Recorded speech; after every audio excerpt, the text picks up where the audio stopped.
Hello friends, कसे आहात तुम्ही सगळे? चिंबोरी म्हटलं तर सर्वांच्याच आवडीचा विषय। आज मी तुम्हाला आमच्या आगरी कोळी पद्धतीने स्टफ चिंबोरी कशी बनवायची ही रेसिपी दाखवणार आहे। त्यासाठी हा व्हिडिओ तुम्ही शेवटपर्यंत बघा आणि माझ्या चॅनलला लाईक, शेअर आणि सबस्क्राइब करा। आज आपण ही चिंबोरी आहेत ना पीठ भरून करणार आहोत। त्यासाठी जवळपास 10 ते 12 आपण ही काळ्या पातीची चिंबोरी घेतली आहे। सर्व चिंबोरी भरलेली आहेत। आता ही चिंबोरी आहेत ना मी उघडून घेते, नंतर पिठासाठी लागणारे इन्ग्रेडियंट्स दाखवणार आहे। हे बघा, सर्व चिंबोरी आपण साफ करून अशी धुवून अशी ओपन करून घेतली आहेत। एकूण एक चिंबोरा आहे ना असं अंड्यानी भरलेलं आहे। आता ह्याच्यामध्ये ह्या चिंबोऱ्यांमध्ये स्टफिंग भरण्यासाठी आपण काही इन्ग्रेडियंट्स घेतले आहेत ते बघूया। चिंबोरी स्टफ करण्यासाठी वाटीभर आपण हे भाकरीचे तांदूळ स्वच्छ धुवून थोडेसे पंख्याखालीच वाळवून घेतले आहेत। पाव वाटी मुगाची डाळ वापरणार आहोत, अर्धा वाटी चणा डाळ, पाव वाटी हे अख्खे मूग घेतले आहेत। हिरवे मूग असतात ना, आवर्जून हे मूठभर तरी मूग तुम्ही वापरा, ह्यानी खूप छान चव येते ह्या स्टफिंगच्या पिठाला। 1 चमचा जिरं आणि 2 मोठे चमचे भरून धणे घेतले आहेत। तर चला मग सर्व या डाळी आणि तांदूळ सुरुवातीला आपण भाजून घेऊया, नंतर ह्याचा आपण पीठ तयार करणार आहोत। गॅसवर आपण हा पॅन ठेवला आहे गरम करत। आता ह्याच्यामध्ये वाटीभर हे भाकरीचे तांदूळ, अर्धा वाटी चणा डाळ, पाव वाटी मुगाची डाळ आणि पाव वाटी हे हिरवे मूग घेतले आहे। जिरं आणि धणे थोड्या वेळाने मी ह्याच्यामध्ये ॲड करेन। आता गॅसची फ्लेम लो टू मीडियम वर ठेवून आपण ह्याची भाजणी तयार करून घेऊया।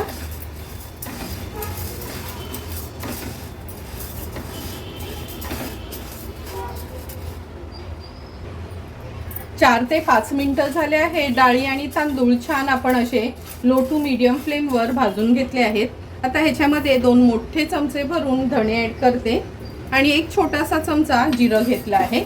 धणे आणि जिरे पण 1 मिनिटासाठी ह्या सर्व धान्यांसोबत आपण भाजून घेऊया। हे बघा, धणे जिरे पण आपले तांदळासोबत छान भाजून झाले आहेत। आता गॅसची फ्लेम मी स्विच ऑफ करते आणि ह्याचं ना जाडसर भाजणी तयार करून घेते। मिक्सरलाच हे आपण लावून घेणार आहोत। हे बघा, मिक्सरला आपण ह्याची छान भाजणी तयार करून घेतली आहे। जेवढी भाजणी आपल्याला त्या चिंबोऱ्यांमध्ये स्टफ करायसाठी हवी तेवढीच आपण काढून घेणार आहोत। ही बाकीची भाजणी आहे ना, ह्याचे तुम्ही थालीपीठ किंवा वड्या पण बनवू शकता। आता ह्या भाजणीमध्ये बाकीचे इन्ग्रेडियंट्स जे लागणार आहेत ते मी दाखवते। हे बघा, आपल्याला गरजेप्रमाणे आपण ह्याच्यात भाजणी काढून घेतली आहे। अर्धा चमचा आपला हा घरचा आगरी कोळी मसाला आपण घेणार आहोत, पाव चमचा हळद, चवीप्रमाणे मीठ घेते, थोडीशी कोथिंबीर ॲड करूया, चमचाभर सुकं खोबऱ्याचं वाटण घेते। हे सुकं खोबरं, आलं, लसूण असं पाणी न घालता वाटण तयार केलेलं आहे, तेच वाटण आपण वापरणार आहोत। आता थोडं थोडं पाणी ॲड करून व्यवस्थित हे मिक्स करून घ्यायचे आपल्याला। हे बघा, आपली ही स्टफिंग आपण अशी तयार केली आहे। असा गोळा होईल ना एवढंच पाणी ॲड करायचं आहे। आता आपण हा चिंबोरा घेऊया। आतली सर्व घाण मी काढून घेतली आहे, फक्त हे अंड मी असंच ठेवलं आहे। आता हा कवच आहे, ह्याच्यामध्ये व्यवस्थित ही पिठाची स्टफिंग आपल्याला भरून घ्यायची आहे। नंतर हा चिंबोरा पुन्हा आपल्याला असाच पॅक करायचा आहे। हे बघा, अशाच पद्धतीने सर्व ही चिंबोरी मी स्टफ करून घेते।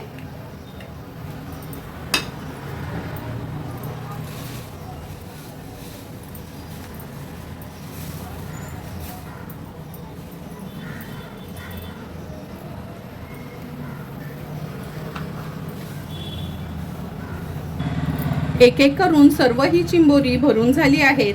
आता हे उरलेलं पीठ आहे ना, ह्याचे असेच मी छोटे बॉल करून घेते आणि हे आपण कालवणात सोडणार आहोत। म्हणजे जेव्हा चिंबोऱ्याच्या कालवणाचा सार ह्याच्यामध्ये जातो ना, अगदी सुंदर लागतात हे खायला। त्यामुळे वेस्ट करण्यापेक्षा हे असेच ना आपण पिठाचे बॉल्स कालवणात सोडूया। आता हे तर आपले तयार झाले आहेत. एक धागा घेते आणि ह्याला थोडंसं बांधून घेते. ही आपण भरलेली जी चिंबोरी घेतली आहेत ना पिठाने अशी चांगली स्टफ करून ह्याला ना थोडं या हाराच्या धागाने ना बांधून घ्यायचं आहे, म्हणजे कालवनात सोडल्यावर ती उघडली जाणार नाहीत. अशी प्रत्येक चिंबोरी मी अशीच धाग्याने बांधून घेते. आता आपण ह्या चिंबोऱ्याच्या कालवनासाठी वाटण तयार करणार आहोत. त्यासाठी अर्ध्यातली अर्धी सुकं खोबऱ्याची कवड खिसून भाजून घेतली आहे. एक छोट्या साईजचा कांदा पण भाजला आहे. आल्याचा मोठासा तुकडा, 8 ते 10 लसणाच्या पाकळ्या, ह्याचं आपण वाटण तयार करून घेऊया. हे बघा आपण हे वाटण असं तयार करून घेतलं आहे. आता लगेचच भरलेली चिंबोरीचं कालवण बनवायला सुरुवात करूया. स्टफ चिंबोऱ्यांचं कालवण बनवण्यासाठी गॅसवर आपण हे पातेलं ठेवलं आहे. 3 टेबलस्पून एवढं तेल घेऊया. तेल पण छान तापलं गेलं आहे. आता आपण फोडणीला हा मोठ्या साईजचा एक कांदा घेतलाय, तो ऍड करूया. कांद्यासोबतच 2 चमचे आलं लसूण क्रश ऍड करते. मीडियम फ्लेमवर कांदा व्यवस्थित शिजवून घ्यायचा आहे आपल्याला. कांदा पण जवळपास शिजत आला आहे. आता आपण ह्याच्यामध्ये हे बघा रश्मीज रसोईचा स्पेशल अशी ही सेलमची हळद वापरणार आहोत. नंतर रश्मीज रसोईचा आगरी कोळी मसाला, खास व्हेज नॉन व्हेज साठी आपण हा मसाला वापरू शकतो. नंतर रश्मीज रसोईचा हा गरम मसाला आहे. खास चिंबोऱ्याच्या कालवनासाठी सुकं चिकन, सुकं मटण असेल त्याच्यासाठी पण वापरू शकतो. जर तुम्हाला असे हे मसाले ऑर्डर करायचे असतील तर नक्की मला कमेंट करून सांगा. घरपोच तुम्हाला हे मसाले अवेलेबल असतील. आता आपण या कांद्यामध्ये अर्धा चमचा हळद घालूया. 3 चमचे आपला हा घरचा रश्मीज रसोईचा आगरी कोळी मसाला मी ऍड करणार आहे. चिंबोऱ्याचं कालवण म्हटलं ना तर थोडंसं स्पायसी आम्हाला आवडतं, म्हणून मी 3 चमचे मसाला ऍड केला आहे. हळद आणि मसाला छान तेलावर आपल्याला असा परतून घ्यायचा आहे.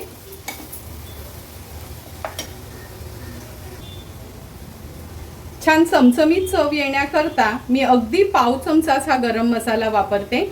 मगाशी तुम्हाला दाखवलेला ना रश्मीज रसोईचा हा स्पेशल गरम मसाला आहे, म्हणजे तुम्हाला चमचाभर गरम मसाला वापरायची गरज नाही. अगदी पाव चमचा गरम मसाला पुरेसा आहे. हळद आणि मसाला छान आपण तेलावर परतून घेतला आहे. आता हे सुकं खोबऱ्याचं वाटण जे वाटून घेतलंय ते ऍड करूया. वाटण पण व्यवस्थित मिक्स करून घेते.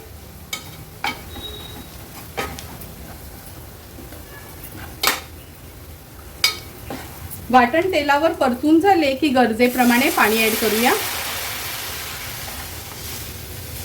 2 ग्लास एवढं मी पाणी ऍड केलं आहे.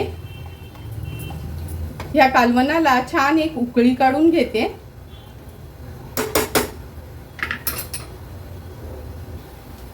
हे बघा साराला आपल्या छान उकळी आली आहे. आता ह्याच्यात आपण चवीप्रमाणे मीठ ऍड करूया.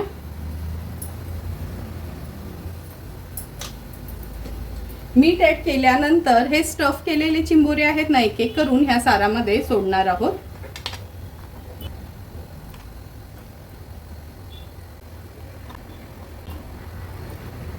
नंतर हे जे उरलेलं पीठ होतं त्याचे बॉल्स करून घेतले ते देखील सारामध्ये सोडूया. लगेचच ह्याला आता आपण हात लावायचा नाही. ह्याला छान उकळी काढून घेते मी. कालवणाला पण छान उकळी आली आहे. आता झाकण ठेवूया. गॅसची फ्लेम मीडियम वर ठेवते. जवळपास 10 ते 12 मिनिटांसाठी ही स्टफ चिंबोरी आपण शिजवून घेणार आहोत. 10 ते 12 मिनिटं झाले. झाकण काढून बघूया. हे बघा तुम्हाला कालवणाचा रंग आणि चिंबोरी बघूनच कळलं असेल का आपलं हे चिंबोऱ्याचं कालवण तयार झालं आहे.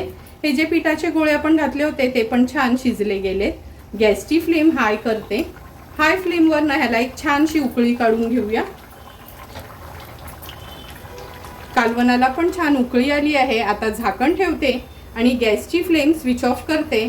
2 ते 3 मिनिटांनी वाफ थोडी कमी झाली की आपण झाकण उघडून बघणार आहोत. 3 ते 4 मिनिटं झाले, झाकण काढून बघूया आपण. तुम्ही बघू शकता किती सुंदर असं आपलं स्टफ चिंबोऱ्याचं कालवण तयार झालं आहे. आता तयार झालेलं कालवण मी सर्विंग प्लेटमध्ये सर्व करून घेणार आहे. तयार झालेलं स्टफ चिंबोऱ्याचं कालवण आपण ह्या सर्विंग प्लेटमध्ये सर्व करून घेतोय. तुम्ही बघितलं असेल का किती व्यवस्थित आपली ही चिंबोरी पण शिजली गेली आहे. आणि हे बघा, ग्रेव्ही बघा, अगदी घट्टसर अशी ही ग्रेव्ही तयार झाली आहे. मोजकेच इन्ग्रेडियंट्स यूज करून आणि आपला रश्मीज रसोईचा स्पेशल असा घरचाच मसाला वापरून आपण ही आमच्या आगरी कोळी पद्धतीने स्टफ चिंबोऱ्याचं कालवण तयार केलं आहे. तुम्हाला पण जर मी बनवलेल्या ह्या स्टफ चिंबोऱ्याच्या कालवणाची रेसिपी आवडली असेल तर तुम्ही पण नक्की माझ्या पद्धतीने एकदा तरी ही स्टफ चिंबोरी घरी ट्राय करा आणि मला कमेंट करून सांगा की तुम्ही बनवलेली ही स्टफ चिंबोरी कशी झाली आहे ती. जर तुम्हाला मी बनवलेल्या ह्या स्टफ चिंबोरीचा व्हिडिओ आवडला असेल तर नक्की माझ्या चॅनलला तुम्ही लाईक, शेअर अँड सबस्क्राईब करा. Thank you for watching my video.